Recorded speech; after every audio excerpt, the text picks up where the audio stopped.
Be a part of the best pro wrestling podcast today by supporting the Going In Raw Patreon. You can enjoy access to the live taping of the show, exclusive merchandise, and patron-only episodes, and so much more. Support Going In Raw today. Click the link in the description.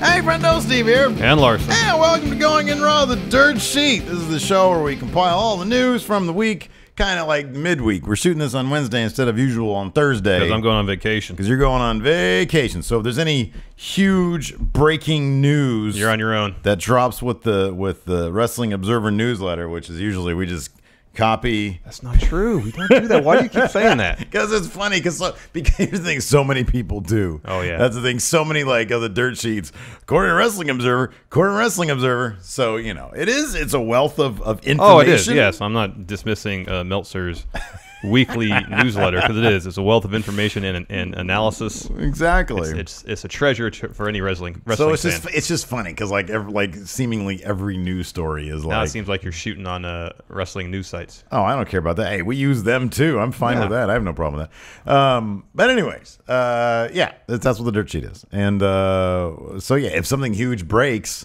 yeah, you're on your own. From when you leave to when you get back, I'm getting on here. I'm gonna do like a little cutout, like a Photoshop of you just sitting here. And use your mouth to animate my mouth, a la Conan O'Brien. Pretty much, yeah, exactly.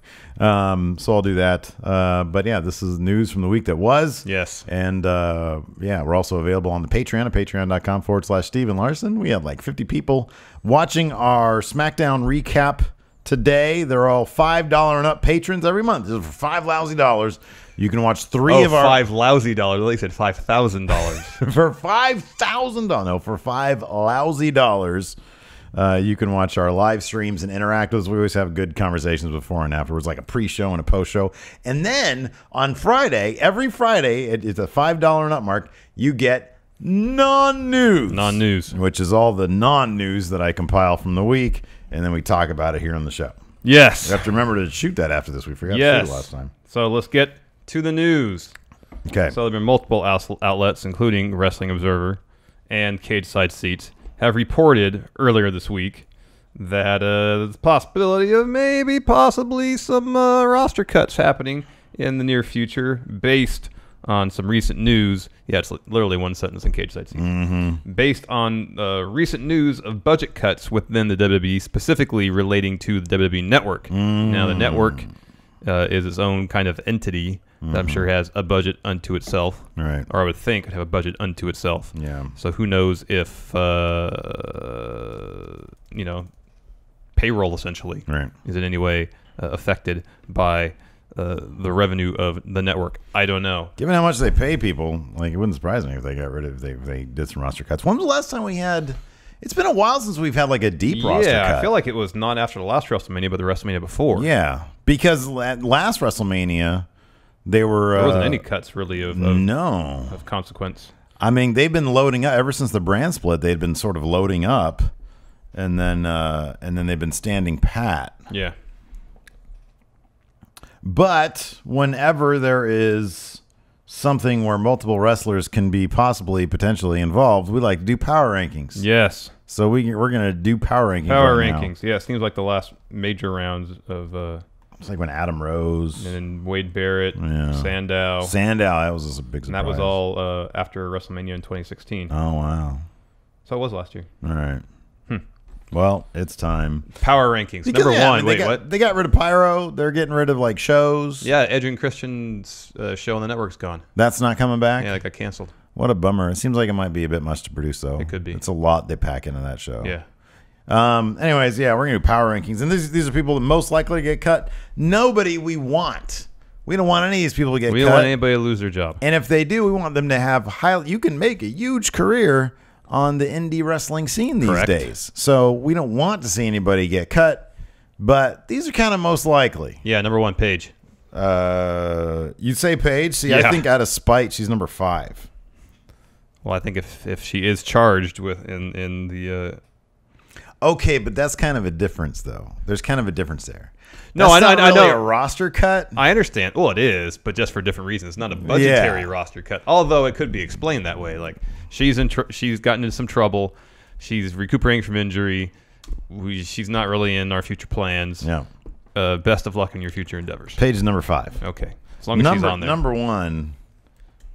I'm here to show the world. I'm here to show the world. Goodbye. Where has Dolph Ziggler been? It would not surprise me at all if they said Dolph Ziggler has been released by the WWE future endeavors. I hope not. I like Dolph. Yeah, I do too. I mean, they haven't really found anything good to do with him since the Miz feud. That culminated at No Mercy. Yeah, he did that. He had that feud with Nakamura. That wasn't that great. No, because there was never any. It's like, okay, you're just the guy who's going to sell a lot for Nakamura. Yeah.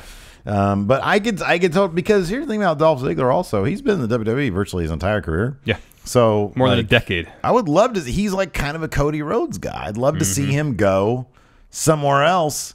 And here's the difference between him and Cody Rhodes, is that with Cody Rhodes, we haven't really seen a different wrestling Cody Rhodes in Japan, in New Japan. With Dolph Ziggler, we might see more. He might be more interested in doing those second row pile drivers. Yeah. Yes. All right. Number 1. Number 2. Darren Young might have to be on that list. Oh, yeah. As much as I would not like him to see him be released. Oh, I love Darren Young. I like Darren Young a lot. I think he's great. He's been on the shelf with injury for a while. Oh, yeah. I was curious to see where they were going to take the feud with, or not the feud, the storyline with Backlund. The partnership with Bob Backlund. And then they just stopped it. He wasn't on TV for a while. I guess he was still wrestling live events, and then hurt his elbow. Yeah. And it's been out injured for a while. Yeah. What do you say about... What about the Colognes? Yeah, there's rumors that one of them asked for their release. I think the Colognes are a shoo-in. I really do. And then, I'm not going to say the Ascension. They've been actually on TV lately. And they've actually been really good. Summer Rae. You think so, really? I don't know. Probably most likely, I would say Summer Rae. Of anybody in the women's division, the women's division. Dana Brooke is a good jobber. Yeah. And apparently she just joined Titus Brand, or Titus Worldwide. That's right, yeah. She's not going anywhere. On a Raw Fallout video. You know what was awesome about the Raw Fallout video where she joined Titus Worldwide? Is Mike Rome started off holding a microphone with nothing attached to the base, and it was just camera pickup, because I don't even know if he did this while Titus was talking, and it was all echoey and stuff. Like, that's funny. And then when he left, Dana Brooke comes in and Titus O'Neil starts talking to her. Sounds the exact same. There's no microphone. That thing was not turned on. I love when they do that. That's great. Budget cuts. So yeah, there you go. It'd be a bummer, but out of sight, out of mind. You haven't seen any of these people. I mean, Paige, you've seen her, more in periscopes from Alberto Del Rio, or on news items on TMZ, or on Global Force Wrestling, sitting front row with a mask on. True. Good point. So she's literally been seen more on the I'm sorry. Yeah, not the competition. On another wrestling promotion on TV. Yeah. Hey, look, tonight. Okay, so Dirt Sheet goes up first thing Friday morning. Correct. So Friday evening is when my GFW reviews are going to go up, right? That's like prime time spot right there. Mm-hmm. Huge spotlight for Steve's GFW reviews. Are you excited that I'm bringing them to the channel? Yeah, I mean, it's an easy way for me to make some money without doing any work. I'm glad you see it that way. I would watch Impact, but that is when I get Dirt Sheet ready. It's Thursday nights. Here's the thing, dude. The prospect of us having to take it seriously doesn't interest me at all. Who says we'd have to take it seriously? We could treat it more like our Going In Raw views. We don't there you go. Well, you know what? Maybe one of these days, if we can readjust the schedule so I don't have to work Thursday nights, then we can figure it out. But in the meantime, it's going to be me sitting at that desk over there. Yeah, it's going to be good stuff. I'm looking forward to it. Let's see here. Next up in the news, Bayley. Injured? Yes or no? So during her SmackDown match, Raw match with Nia Raw Jax. match with Nia Jax. Yeah, she about halfway through maybe she started holding her shoulder. There's this move I noticed it after this one where Nia Jax does like a face buster type thing. Yeah, so Bayley hits face first on the mat and she rolled out of the ring. Mm-hmm. And the ref went to check on her. She's holding her shoulder, and she was down there for a while. Yeah, and that was when Nia, got one of Bayley's hair ties, gave herself a ponytail, trying to buy some time and entertain the crowd while they figure out what's going on. Yeah, Bayley managed to finish the match, And kind of the way the match finished, I was kind of wondering if they called an audible based on the fact that Bayley might be hurt. Oh, yeah. Because that seemed kind of clumsy. Yeah. Yeah, you know what, though? Okay, so it did, but at the same time, it seemed like a very specific set of things that happened, though. Oh, I know. Alexa Bliss comes out, and then when Bayley sort of fends her off, and then Nia Jax attacks Bayley, and Bayley like rolls up into the ring, and she hits the steps. Yeah. I don't know that. I mean, if they did that on the fly, that's very impressive. Yeah. You know. So the question is it real or is it a shoot? Well, Is it real or a work? WWE.com is reporting, as we said, that Bayley was injured. Dr. Chris Amon told WWE.com, quote, "We've determined the injury is shoulder related, and she'll be going under further diagnostic testing later this week to determine the extent of the injury and also establish a timetable for recovery." And WWE.com's report also mentioned that Bayley has, or that's that quote, "Bayley has been told to rest the shoulder until next week, at which point doctors are hopeful that the swelling will have sufficiently gone down so that she may be reevaluated and a firm verdict can be reached." So that's what WWE is reporting. Yes. This has shades to me. Now, look, it would not surprise me at all if this is real. Like, Yeah, you said this off camera. You said, man, if this is fake, Bayley is an amazing actress. And given what her promo skills are like, she does not seem to be an amazing actress. The way she was selling during the match, and there's a video associated with the story in WWE.com, that it seems legit. On the other hand, we have seen this exact same thing, only with her neck. No, it's her knee. Back in It was NXT. against Nia Jax. It was the knee. Yeah, okay. Hold on. Look at that right there. Nia Jax. There's Bayley. Did they do backstage videos then too? I don't think so, but then it's NXT, so it would have been like on Facebook Live. Yeah. Oh, yeah, one of her legs. That's right. It was a knee. Okay. So they've done this exact same thing with Nia Jax, only with a knee in NXT, and they left it kind of up in the air as to whether or not it was. I don't think NXT, like WWE's website, said, hey, she's injured.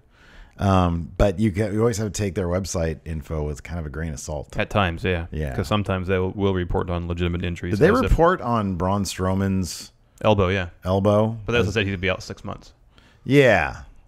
But they also reported on Finn Balor's injury, which was legit. I mean, Strowman's injury was legit. The timetable for his recovery was work. So, take it with a kind of a grain of salt. I mean, it does seem like something probably happened. I mean, for them to go to those lengths where she's all wrapped up and stuff, and there's only 2 weeks out from SummerSlam, little oddball. So, yeah, I don't know. What do you think? You think it's real? Yeah, I think it's real. Yeah. Maybe they're overstating this. They might overstate the severity if they think it'll help storyline. Yeah, that's true. That could be. But the way she was selling in the ring, I mean, I noticed immediately it was not, hey, I'm selling shoulder injury. It was my shoulder's hurt. Yeah. Yeah. So, I don't know. Maybe she was like, yeah, it hurts, but it's not that bad. And they're like, oh, we can use this. Go ahead and wrap it up a lot. Yeah. I don't know, because during the match, she threw some punches with that arm. It was her right arm. Yeah. But then the whole rest of the time, she was holding it. Yeah. Not, holding it like this, keeping it close to the body so you don't disturb the shoulder joint. Using the shoulder. Yeah. Yeah. So it's hard to tell. Well, we'll find out soon enough. Yes. I mean, that begs the question. I mean, is Sasha Banks the obvious replacement there for Bayley? Either Sasha or they accelerate the Nia Jax storyline that could be. They've had for a while. I mean, Nia Jax could easily say, hey, I put Bayley out of commission for you.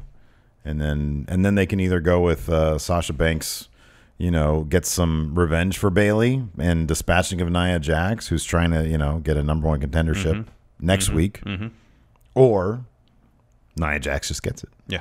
And then she can injure Alexa Bliss because Emma tweeted out a picture after her match with Nia Jax last week with her eye like all jacked up. Oh, like really? It was all like, I don't know, it's all red in there and stuff. She was like, yeah, a war wound from this week. So now, there's rumblings on Twitter. Oh, Nia Jax, she's not exactly the safest person around. Yeah. But, I mean, I don't know. She's a power wrestler, so yeah, it's kind of what you got to deal with, I think. Yeah, I think so. Anyways.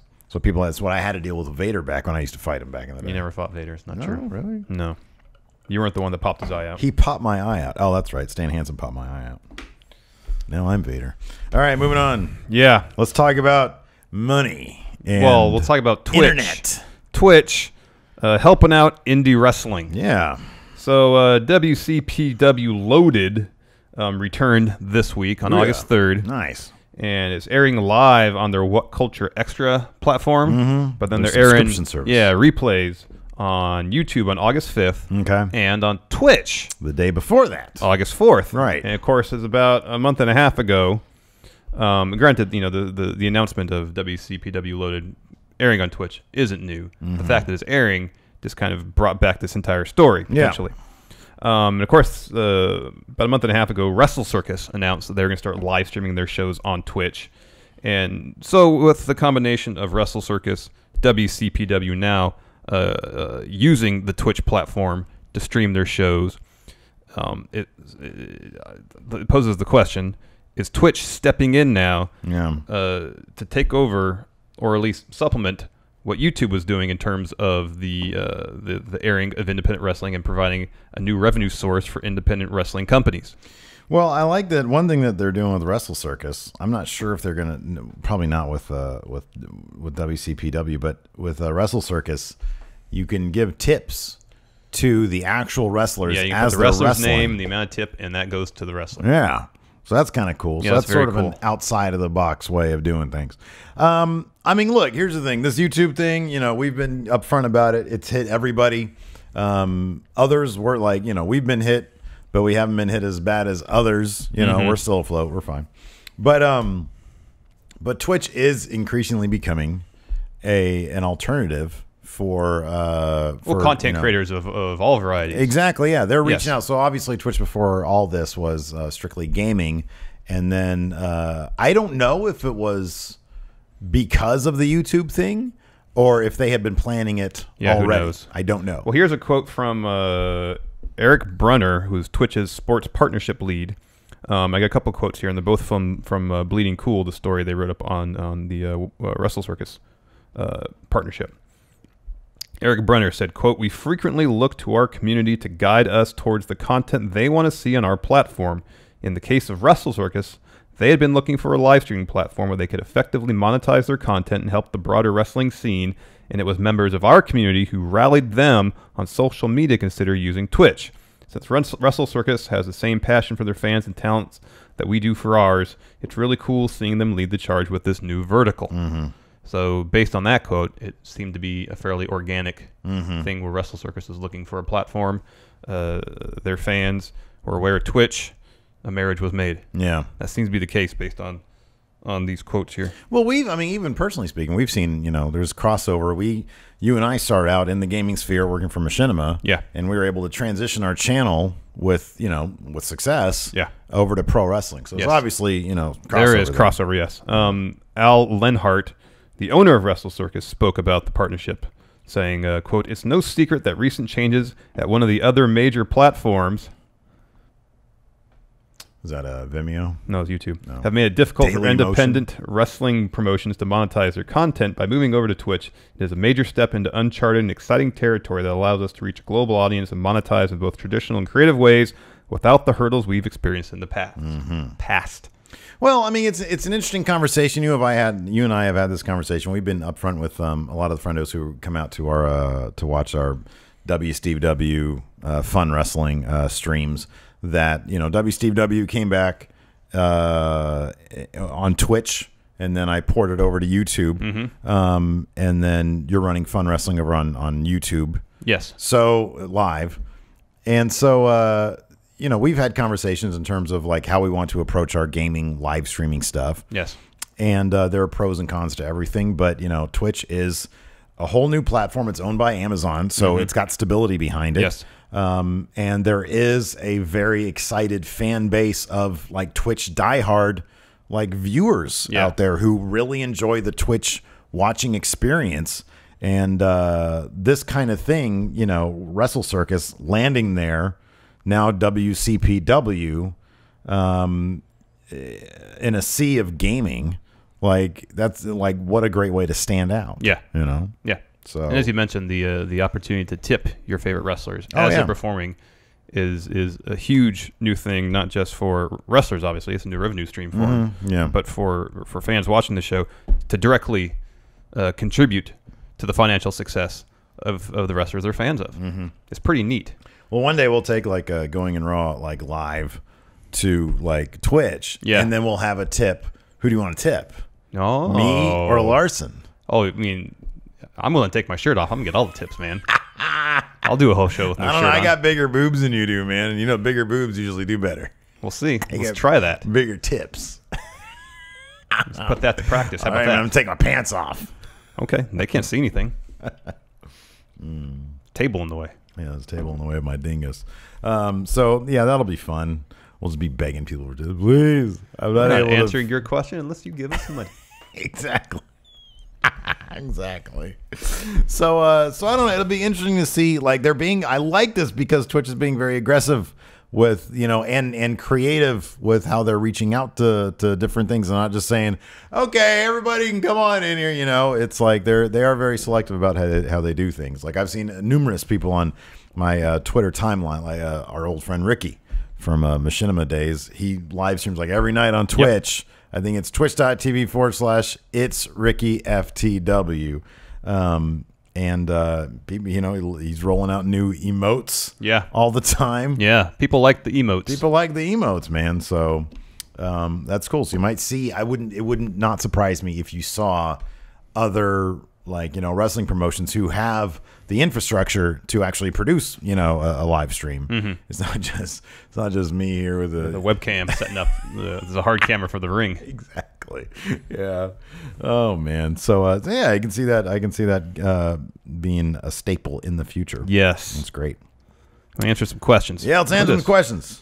Whipping right through these stories. Well, I mean that's what happens when we shoot on a Wednesday. Look, man, there's no Wrestling Observer newsletter out yet. Tomorrow, there's going to be like 3 bombshell stories. Broken Universe IP, firmly in WWE's camp. I'm not taking new off. Shirts already leaking out. I'm not taking off till tomorrow night. So once you're gone from here. Once I'm no longer in the Sacramento metropolitan area. Once you leave that door today. That's it. You're on vacation. That's not true. We're doing our 205 Live NXT recap tonight. Well, they don't know that.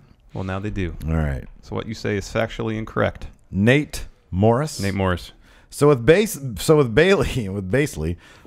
possibly out with a shoulder injury, should they just insert Sasha against Alexa Bliss? And if so, should she win?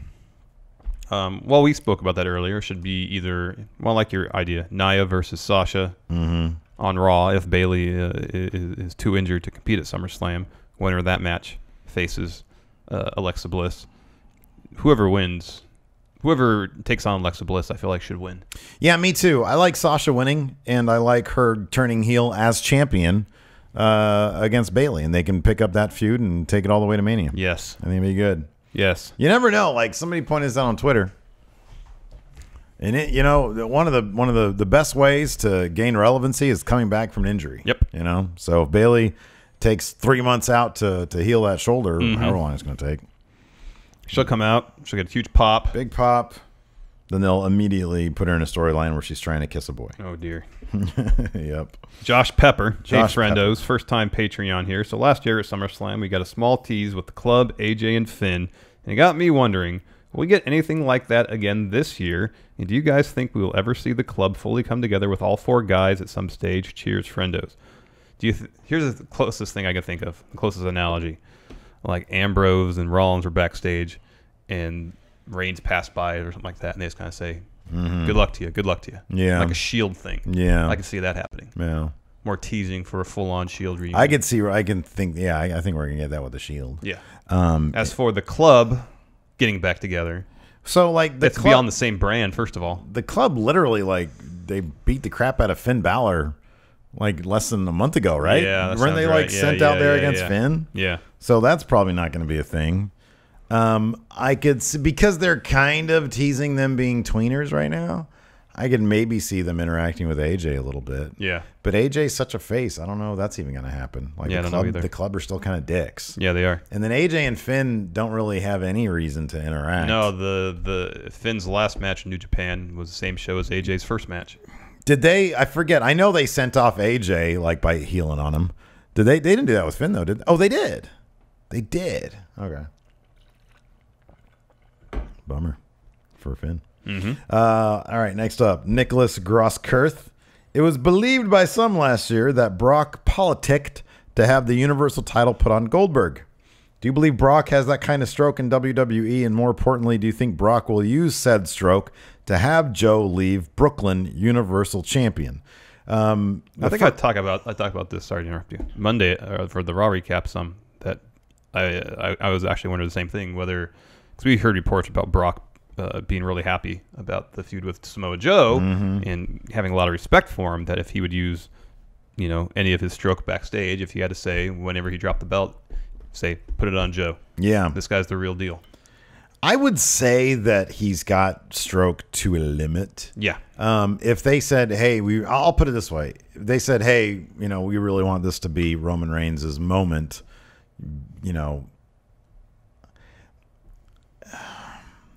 it's one of those situations where I would imagine they would ask themselves what's more important. Getting some real fire out of Brock, like a good performance out of Brock, in which case you're going to take what he says and you're going to work with that. Yeah. If he says, I just don't think it's good money for Roman to pin me right now, we want to save that for Mania, I could see them saying, okay, well, how would you feel about them pinning Brock or them pinning, Reigns pinning Braun instead and you being left out of it? And if he says, or if he says, I got the win over Joe last time, I'm fine with him. It's not going to happen. Lesnar's not getting pinned at SummerSlam. No, he's not. But if he was like, I'm cool with Joe pinning me. Yeah. Here's the thing. Yes, he has stroke. He is the second highest paid person in the WWE. He probably wants to be the top paid person in WWE, which is why he's threatening to go to UFC. And so if the WWE values what he brings to their brand, which is obvious they do, then they're going to work with him. They're going to listen when he talks, and they're going to accommodate him to the degree that they feel they're comfortable accommodating him to the furthest degree they are comfortable. Yes. If they want Braun to win and Brock says, I really don't want Braun to win, Braun's probably still going to win. You're going to get a crap performance out of Lesnar, and the WWE is just going to have to be okay with that because they want him to win that bad, if that's the scenario. Yes. So, I think he does have stroke to a degree. But it's not like Hogan. He didn't have creative control. It's not like Hogan in WCW when he literally has creative control. No. Yes, no. Hogan had the final say. Constantino Barrera. Hogan oh, man. I was reading up about like Nick Patrick was talking about Starrcade 97. Oh, gosh. How there was supposed to be, he was supposed to do a fast count on Sting. And everybody always remembers that he didn't. And he said it's because he had one guy, and I think he's talking about Bischoff, tell him fast count it because that would make us send Brett out there, which they did. Yeah. To say, hey, this is crap. And Hogan told Nick Patrick, don't fast count it because it'll get more heat. I don't know what that means. On who? On who exactly? And so he says, I went with the guy who I thought had the most power. And nobody had more power than Hulk Hogan in WCW. That's and crazy. so he counted normal, got the 3 count on Sting. Bret Hart comes out, says, I'm not going to see somebody else screwed, which is why it's so bizarre. Yeah. It's great. Constantino Barrera. Hey, friendos, after seeing Raw Fallout, it seems like Dana Brooke will be joining Titus Worldwide. What do you think of this pairing? Or do you think someone like Emma would have been a better fit? I wonder to what extent we're going to see Dana Brooke, how much it's going to really affect Titus Worldwide. Yes. It's like they don't have to travel together as a faction. We didn't even see Apollo Crews come out with them during the Cruiserweight match, and it was totally fine. Yeah. If it's going to mean Dana Brooke gets more of a spot, I like Dana Brooke. Yeah. If it means she's going to get more of a spotlight because Titus is going to be, joining her for a segment or be at ringside with her, that's awesome. I think it's fantastic. I don't think Emma needs it. I don't think it's good for Emma. Emma might have been on our power rankings list for people being released. I just thought about her because maybe it's just storyline. Maybe she's just tweeting out and making sure she gets permission to do this, but she does not seem happy because of the way that they're not using her. I don't know, man. But then I don't know. Again, I simply don't know that the options for women wrestlers are out there like they are with men's wrestlers. You know what I mean? So that might be a bit more of, I'm making good money here. So at least there's that. Yeah, who knows? The similar question, undisputed Spotify champion Kevin Jenkins. Hey, friendos, first-time question. Raw Fallout saw Dana Brooke as the first female signing of Titus Worldwide. My question is, could you see Titus Worldwide versus the Miz Taraj later down the line? Thanks, and keep on being amazing. Thank you very much. I'd like to see something like that. Yeah, like a faction thing. That'd be fun because Titus can be manager and what I call him, player coach. Yeah. He can still wrestle and he's got he's building a good faction. Yeah, I think that'd be great. Miztourage is the only other faction really we've seen. I mean, how great would it be if Titus was sort of there for Apollo? He's pushing Apollo Crews as the next Intercontinental Champion. And Apollo's on a really good trajectory right now as long as they keep doing this Titus Worldwide thing. Yeah. I could see that being a good feud. Titus has been good, man. He's been good, walking that good line between being serious about this and being comical. Yeah. He's walking such a good line. Yeah, he really is. The whole Titus Worldwide storyline's been really good. They have this could turn into a really good thing. Let's see here. Eddie Jose Guevara Menjivar. With WWE teasing us with a Shield reunion, what would you guys like them to bring back if they did reunite? I'm talking about the music, entrance, even their ring gear. Music's still around. yeah. It's on a guy. It's on one of them. Also, what would you guys want to see if they reunited?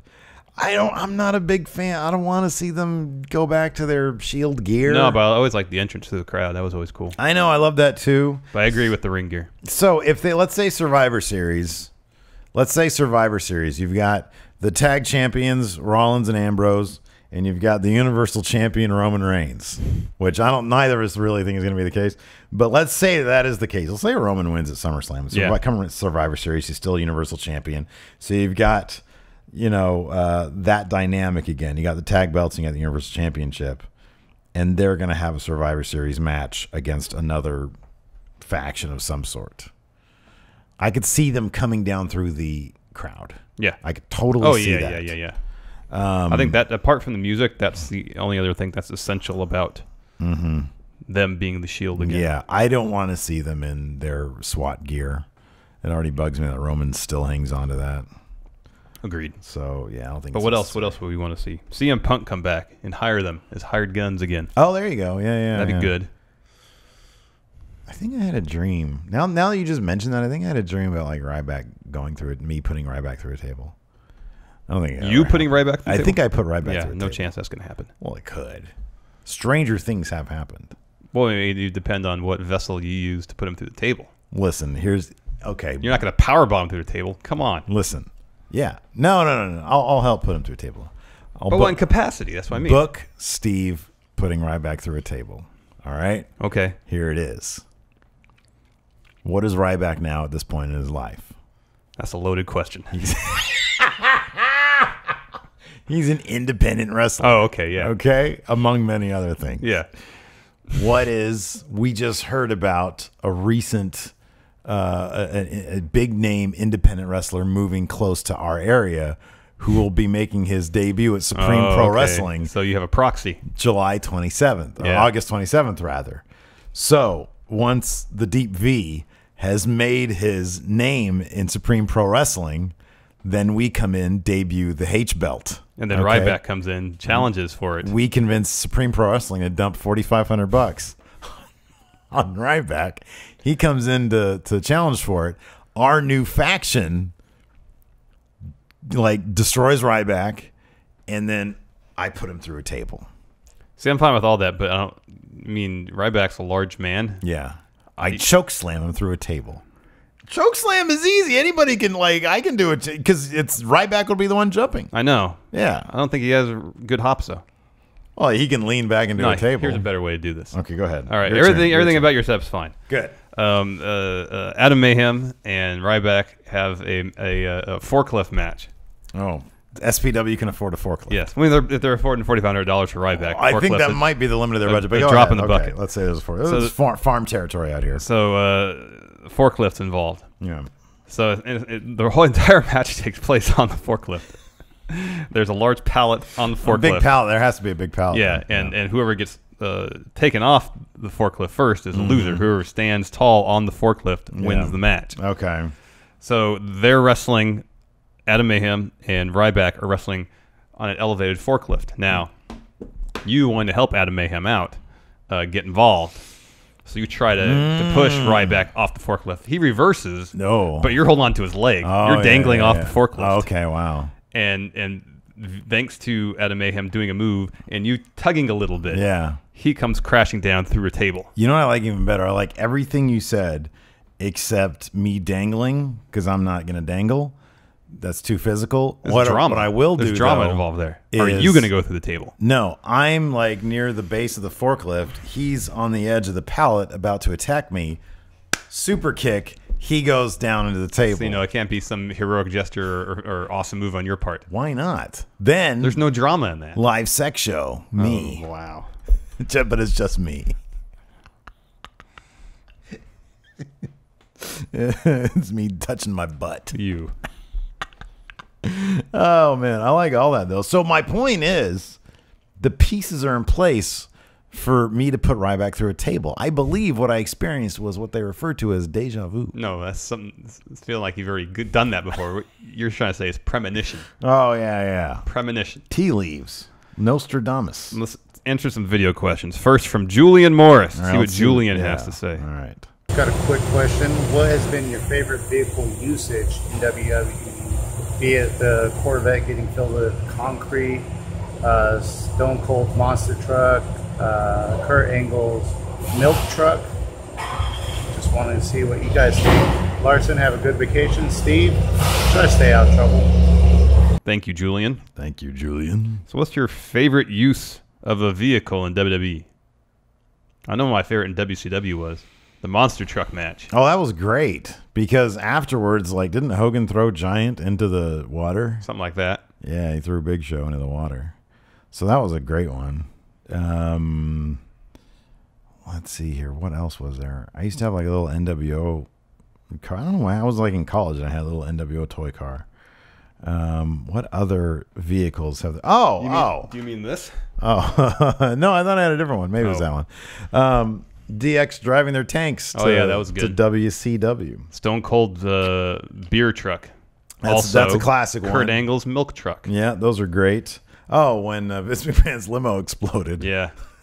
When Arn and Larry Zbyszko broke Barry Windham's arm in a car door. That's the best. That's number one. That's number one right there. The Enforcers break Barry Windham's arm. That's number one. Get the showcase hands. Next, Lee Fox. Lee Fox has a video question. Let's see what Lee has to say. Hey there, friendos. It's your friend from across the pond, Lee Fox here. Back with another video question. My question is, I'm really enjoying NXT at the moment, but everyone I speak to, and I know you've mentioned it a couple of times, say it's not as good as the older product. I'm just curious to know how it's not as good as the older product, like before Finn, Joe, and Nakamura got called up.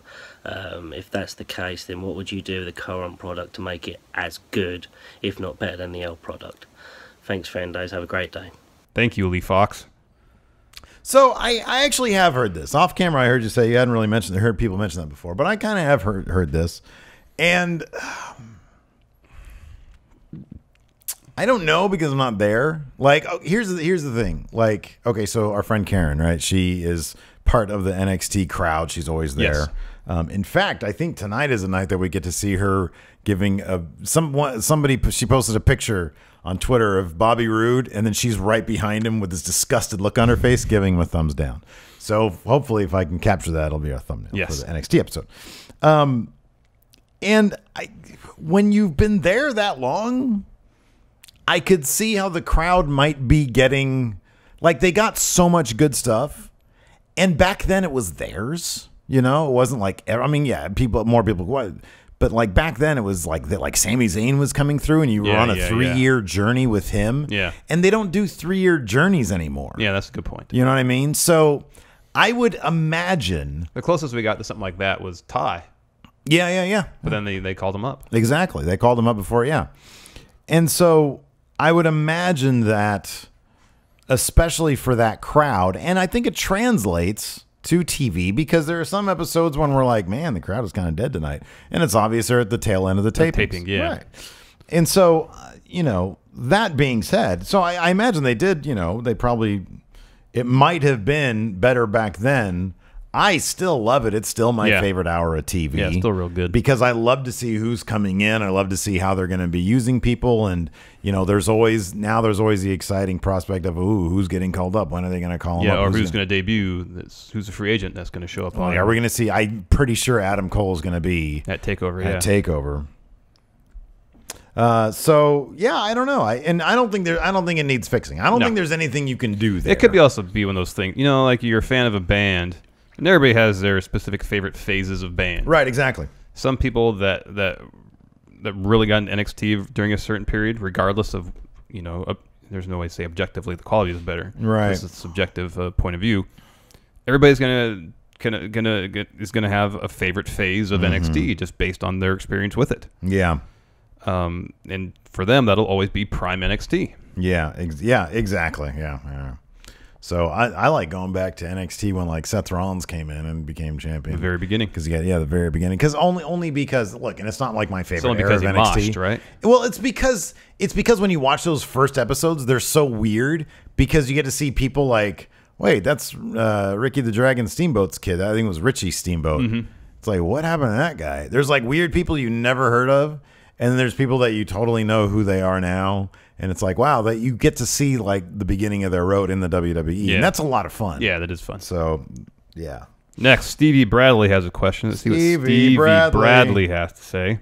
Hey, friendos, the phenomenal cleaner AJ Omega here at work. Break time. Real quick, want to knock this out. First video question.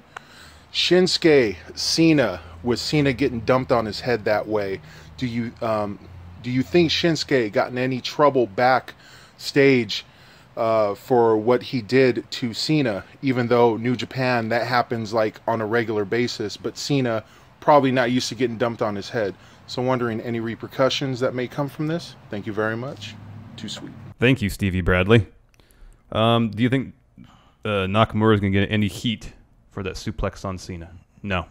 I doubt it. No. I would imagine it's one of those things people come back behind the curtain, they're like, hey, just be careful of the neck next time. You know, nobody's going to get put heat. What are they going to do? Have him lose to Jinder Mahal at SummerSlam? No. That's not happening. No, there's no heat on Nakamura for that. Hey, let me ask you something. How much would it kill Nakamura's heat? Or how much would it just destroy his momentum if he lost to Jinder Mahal at... Well, if he lost clean, a lot. No, even if the Singh brothers came in. No, I think it would take something more than that. It would take Baron Corbin coming in. Yeah. Wait, it would take Baron Corbin. Oh, to beat. Oh, so yeah.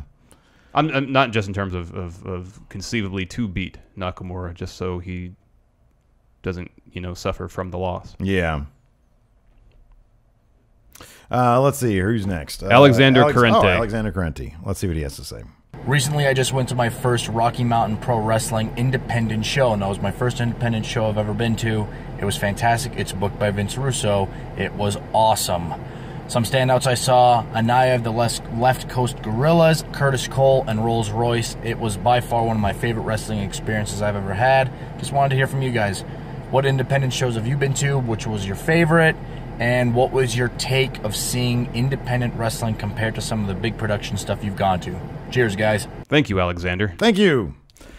That's been awesome. To a few indie shows, yeah. So SPW included. I have to mention this. Now that he mentioned, what is it called? Rocky Mountain? Yeah. Oh, yeah. So one of our friendos just the other day sent me this DM. Okay. So it's Rob. He goes by Dead_Riot24 on Twitter. And Rob sent us so they got these celebrity video messages. Yeah. CelebVM. CelebVMs. Yeah, .com. And he bought a celebrity video message for us from Vince Russo. Thank you very much, Rob. Thank you very much, Rob. I had a lengthy back and forth with him. It definitely brought our gratitude. Yeah, it definitely brought a smile to my face. So we're not going to air it here because simply because of legalities. CelebVM, they own the video and there's copyright issues, so we're not going to run it on the here. It's absolutely bizarre. It kind of shows because he says like he said something like because Steven Larson got me excited about wrestling again. He told this to Vince, I guess, in his little note. So Vince is saying, Steven Larson, whatever you guys did to inspire the passion. And so I'm like, man, we spent an entire podcast running the Vince Russo heavy episode of Nitro. It's literally like, instead of a trailer, that's our off right now. So evidently we're not on his radar. I'm totally fine with that. Here's my thing. I don't want to be a dick to anybody. Yeah, I don't either. You know, I don't want anybody to feel bad about like what they've done in their life unless they've done shitty stuff. And Vince Russo, from what I can tell, has never done anything crappy as a human being necessarily. He just wrote some bad wrestling. You know what I mean? Like, it's not like, I've never heard about Vince Russo, like, you know, beating up on anybody or taking a lollipop away from a kid, you know? And so I don't want to be an asshole to anybody. Yeah. In fact, if we ever got Vince Russo on the show, I would love to ask him, hey, what was your biggest achievement during the Attitude Era? Because I think a lot of the stuff that we love in the Attitude Era was, you know, some of it was his ideas. Yes.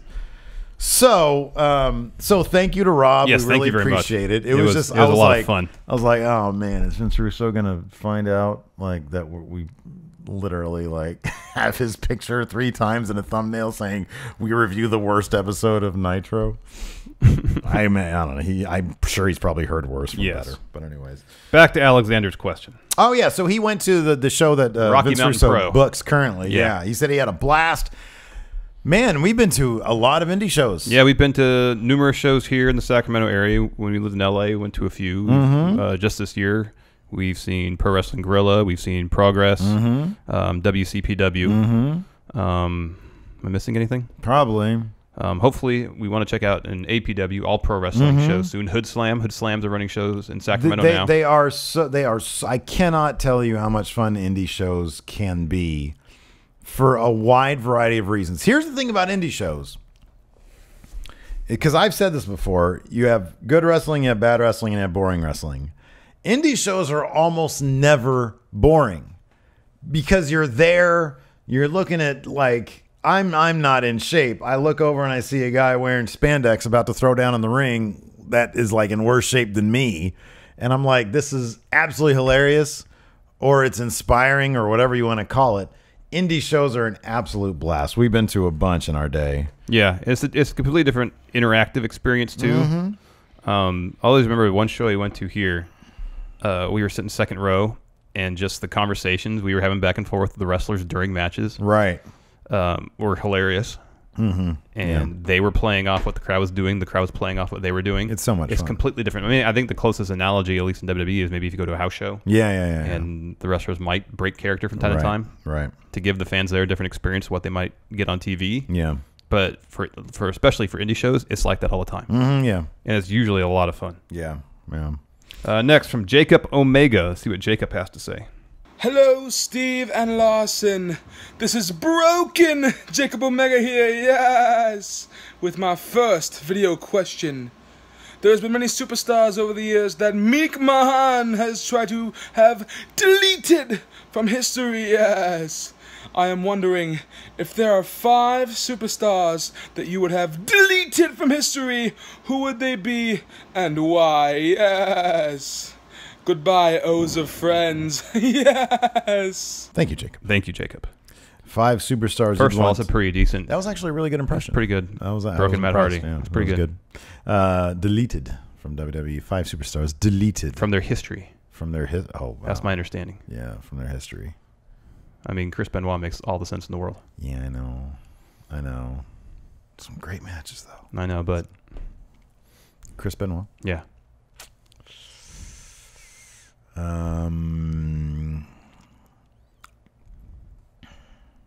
What about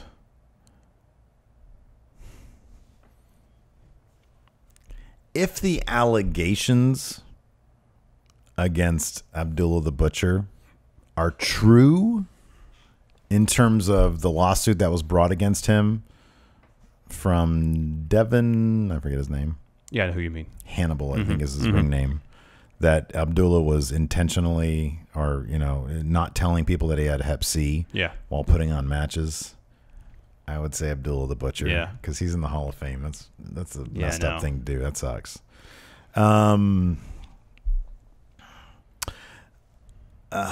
The evidence is too strong against Jimmy Superfly Snuka. I'd love to bring him up too. to, you know, I think he probably killed his girlfriend. He should probably be deleted. This is tough, and feel free to give me shit for these. I'm just saying, and I know Benoit had amazing matches. Yeah, it was really fucked up what he did. Yes, and you know, the question is, we have to delete 5. Yeah, I know. You know, I'm thinking of like the people who've done worse than worse things. So I'm trying to think about too. Let's see here.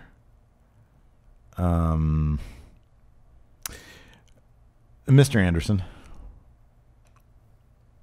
He hasn't really done anything wrong. God, there's no reason for him to ever have been in WWE. He's a trivia question. Who's the guy who ever got suckered into giving up his money in the big briefcase? So I'm going to say Mr. Anderson. And I'm going to say, Candice Michelle. She was terrible. She was so bad. There's a lot of bad divas. Yeah, but she was like the epitome of like the worst. Nobody's ever wanted, hey, bring her back. No. She was the Hall of Fame this year. In the audience. Oh, in the audience, yeah. I thought you were going to say she made the Hall of Fame this year. Probably not going to happen. No way. Next question from Patrick Sparks. Let's see what Patrick has to say. Hey, friendos. Pat here. Was watching the SmackDown stream earlier. Good shit, as always. Keep it up. On to my question. So, legitimacy is an important thing in this industry, and so I got some comparisons for you. Here we go. Legion of Doom versus War Machine. Tully and Arn versus the Briscoe brothers. Vader versus Mick Foley. Stan Hansen versus Terry Funk. And an oddball one, New Jack versus somebody with the same felony record or felony charges, or is just as insane, or a legit murderer like him. What do you guys think? Thanks, friendos. Bye. All right, so we didn't really understand this question, Patrick. You know we love you. But I think he's trying to say, is there somebody comparable to New Jack in terms of their legitimacy? That's the point of his question. That's what he's saying? Yes. Who is like New Jack? Yeah. I don't have an answer for that. Like Crime Time? Their names are literally Crime Time. But I think that was all storyline. Yeah. I don't know.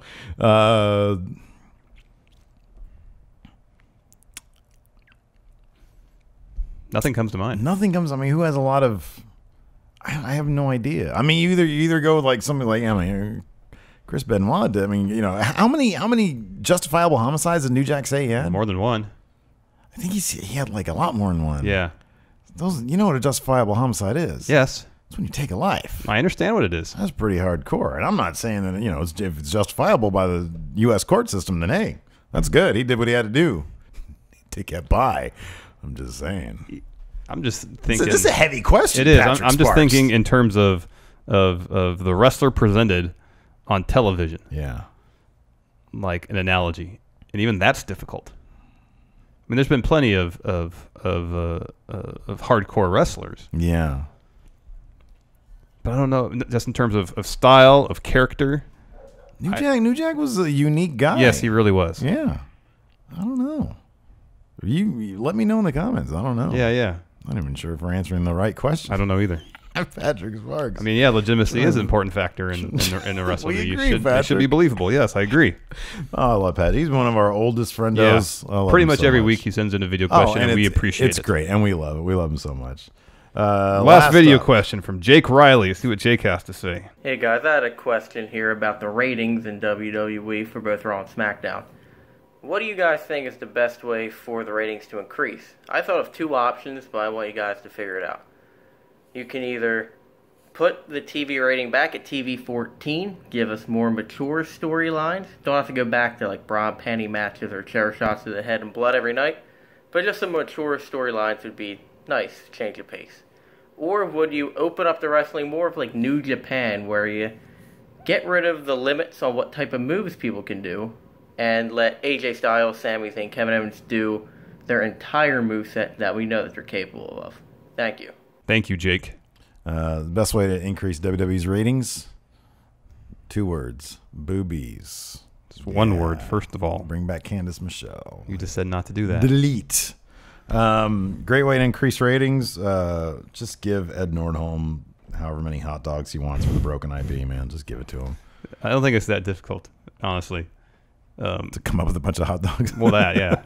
But we were talking the other day about Paul Heyman's tenure on SmackDown. Oh, yeah. And how in such a short span of time. And it was all done by creating interesting characters and putting on really good matches.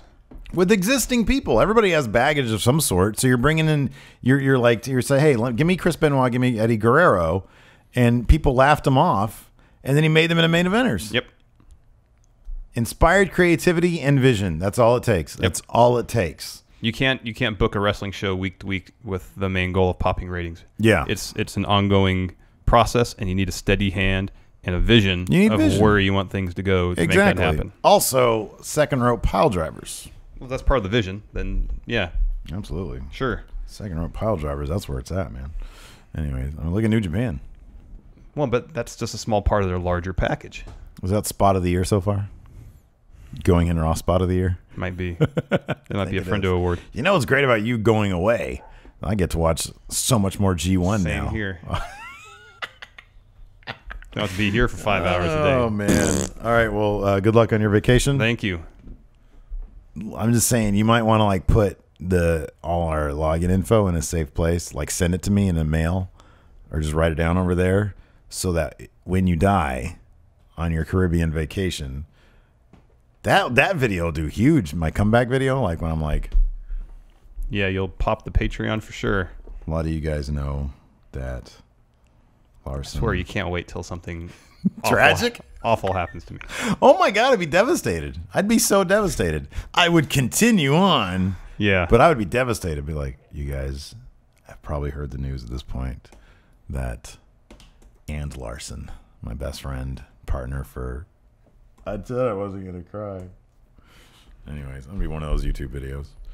my favorite one of those YouTube videos was mine after we got laid off. Oh, yeah. And Lacey comes in and she says, she looks at the video on the screen, like as I'm recording it, she says, this looks like you're about to, this looks like you're videotaping your suicide. Oh, I was cracking up. Oh, wow. Yeah. Anyways, that's it for now.